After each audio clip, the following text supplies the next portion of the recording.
contém tanto vapor que, a partir desse ponto, se a umidade aumentar ou a temperatura cair mais, o vapor de água vai se condensar e formar-se gotas de orvalho. A exemplo aí da figura do lado aí, tá?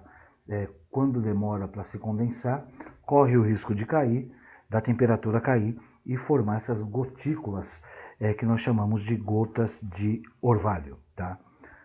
O que é esse orvalho e o que é geada, professor? Orvalho e geada, aí na apostila de vocês está assim, ó. Não são formas de precipitação, não são formas de chuva, tá, gente? Uma vez que resultam da mudança do estado físico da água em contato direto com uma superfície mais fria. No caso da geada, ocorre a passagem direta do estado gasoso para o sólido. Então, ao contrário do que quando nós acordamos e vemos e conseguimos visualizar algumas gotículas de água nas plantas, a gente acha que aquilo caiu. Não, não é que caiu. Se formou ali, tá? Se formou em quê, professor? Por conta da temperatura ter caído muito à noite, né? E aí ela formou essas gotículas. Tá claro isso? Ótimo. E aí, como que se formam as neblinas e o que é a neblina? Neblina essa que a maioria já conhece aí da serra, né? A neblina é o quê? A visibilidade prejudicada a uma distância maior do que 1 quilômetro. Ó, visibilidade prejudicada a uma distância maior do que 1 quilômetro. E o nevoeiro, o que é o nevoeiro? É a visibilidade prejudicada a uma distância menor do que 1 quilômetro. Então, neblina é mais de 1 quilômetro, nevoeiro menos de 1 quilômetro. Também não podem ser considerados como precipitação, pois resultam da condensação próxima à superfície. O nevoeiro e isso que nós vemos cair, que dá a impressão de que caiu, não, ele não cai não, tá? Ele, digamos assim, um linguajar menos técnico, ele brota, tá? Como assim brota, professor? Ele surge, né? Ele surge porque é uma mudança de estado de condensação da água, tá claro isso? Por favor, não esqueçam essa parte. E aí nós temos várias figuras que eu vou pedir para que vocês analisem aí, tá legal? Só um minutinho, deixa eu colocar outro vídeo aqui. Só um minutinho.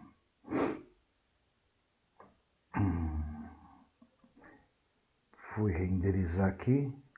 Europa, sexto ano. Meteorologia, tal, captura.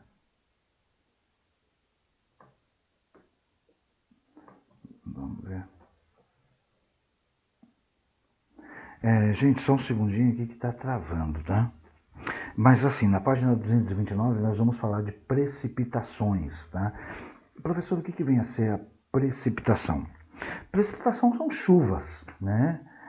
Quando a gente está falando de precipitação, a gente se refere a chuvas.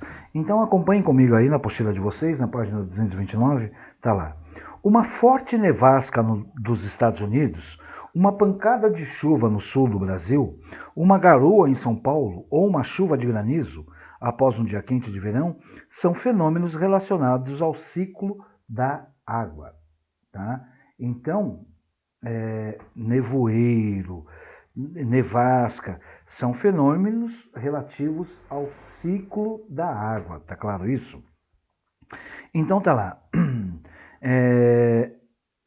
Essas diferentes formas de precipitação nada mais são do que a água retornando ao solo após a sua condensação na atmosfera. Então, quando a água ela volta para o solo depois de ser condensada, quando eu digo condensada, virar nuvens, tá? Evaporou, virou nuvens, então essas nuvens vai chegar um momento que ela vai desaguar, né? Isso é precipitação, tá legal? Então, continuando. A condensação ocorre quando o vapor da água se transforma em água no estado líquido. Então nós temos as nuvens que foram condensadas e depois vai se transformar em água. Estamos rodeados por vapor d'água, que é um componente importante da atmosfera. Se ele se transforma novamente em água líquida e se acumula ao redor de partículas de poeira no ar, temos nuvens. Se as gotículas que formam as nuvens ficam suficientemente pesadas, elas voltam ao chão devido à força da sua gravidade. As nuvens não conseguem se manter muito tempo, né? Então elas vão se sobrecarregando, até chegar a um ponto de ter que ficar pesada e aí elas vão cair em forma de precipitação que nós chamamos de chuvas, tá? Quando a temperatura do ar está abaixo de 0 graus, a precipitação pode começar como cristais de neve ou gelo, mas derreter à medida que o ar fica mais quente. Então, nós temos aí uma figura, olha que interessante essa figura. Forte nevasca em Blaneyfield, Reino Unido, causa transtorno com acidentes de trânsito, falta de energia e suspensão das aulas. Por quê, professor? Porque, obviamente, que as pessoas não conseguem atravessar, né? Não conseguem passar. Tá legal? Então, precipitação nada mais é do que chuvas, tá legal? Página 230, por gentileza.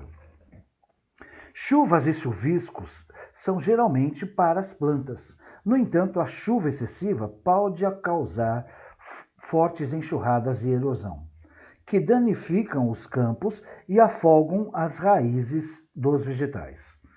A queda de neve também pode causar muitos danos a árvores, plantas e linhas de energia. Quando a precipitação acumulada pesa sobre os galhos e fios, pode parti-los. A medição da quantidade da precipitação, ou seja, do índice pluviométrico, precipitação e pluviosidade, tudo é a mesma coisa que chuva. Índice pluviométrico é índice de chuva. Índice de precipitação é o índice de chuva. É feita por um aparelho chamado pluviômetro. O que faz o pluviômetro? Ele mede a quantidade de chuva que cai. Tá claro isso? A unidade de medida do pluviômetro, que mede a quantidade de chuva que cai, é em milímetros. Não esqueçam, pluviômetro ele serve para medir a quantidade de chuva que cai, ou a quantidade de precipitação, ou o que nós chamamos de índice de pluviosidade, tá? E isso tudo ele é medido em milímetro, tá legal?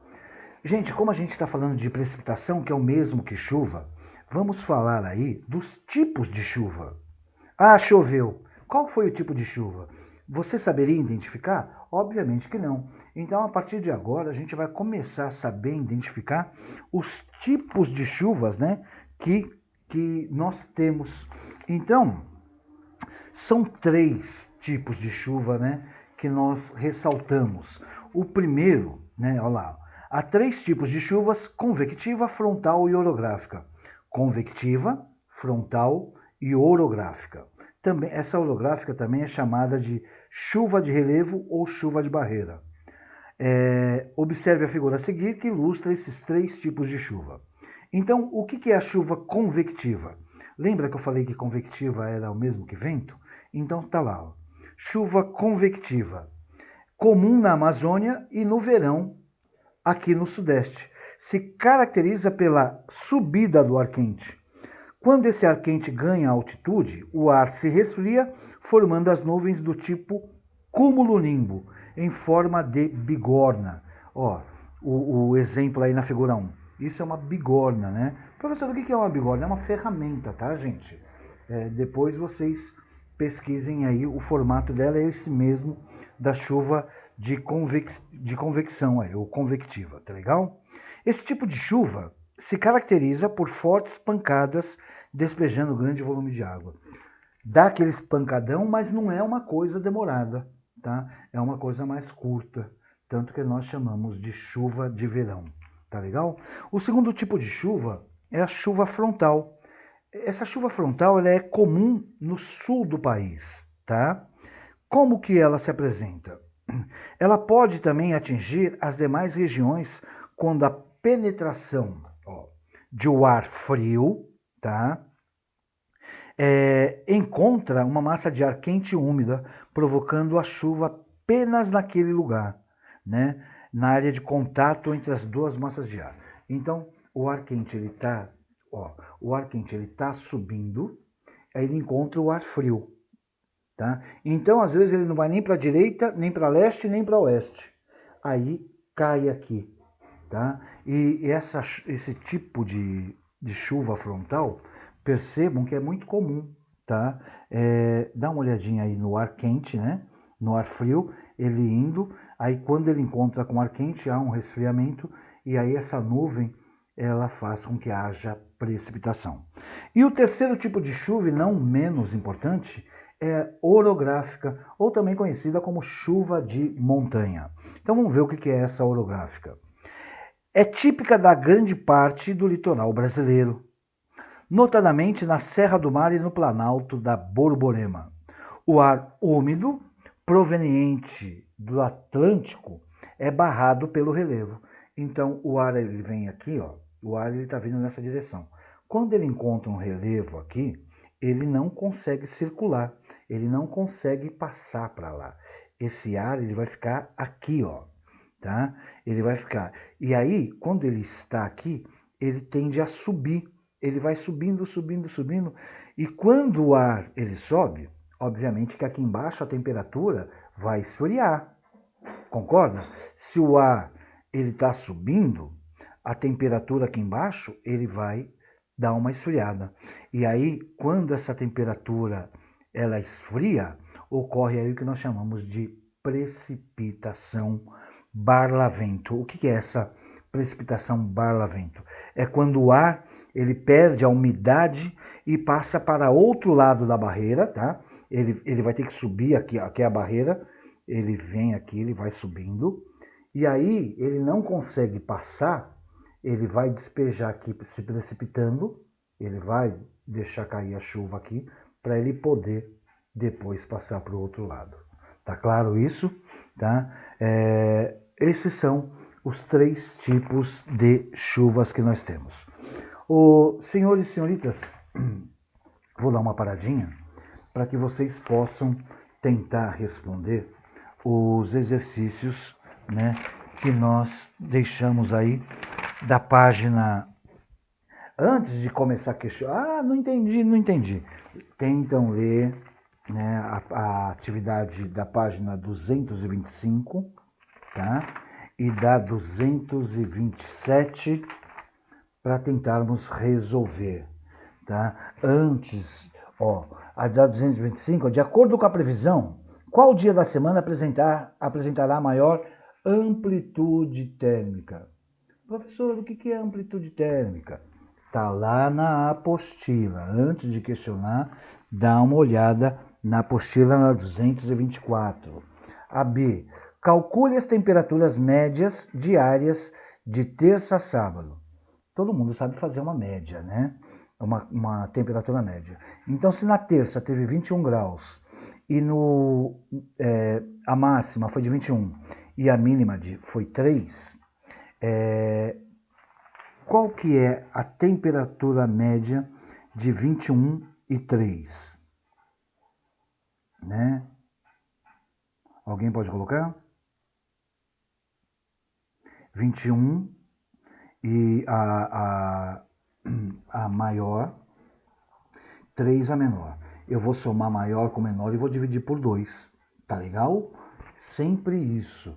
Vou somar a maior temperatura com a menor temperatura e dividir por 2. Tá? Façam esses exercícios. Vou tomar uma aguinha, volto já já. Tá bom? E se tiverem dúvidas, quiserem perguntar alguma coisa, tá aqui o chat, tá, gente? Eu estou tentando, enquanto vocês fazem os exercícios, eu vou tentar já renderizar o vídeo aqui para vocês.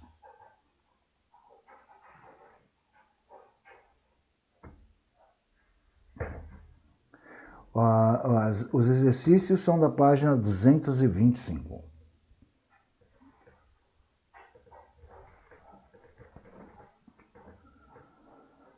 Nossa, nós ficamos 2 semanas sem ter aula ao vivo, né? Praticamente. Foi a semana de prova e a semana passada.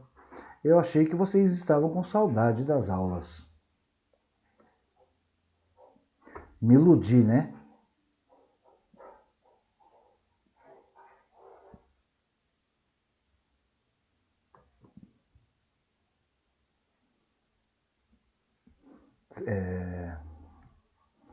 Já estou renderizando aqui, tá?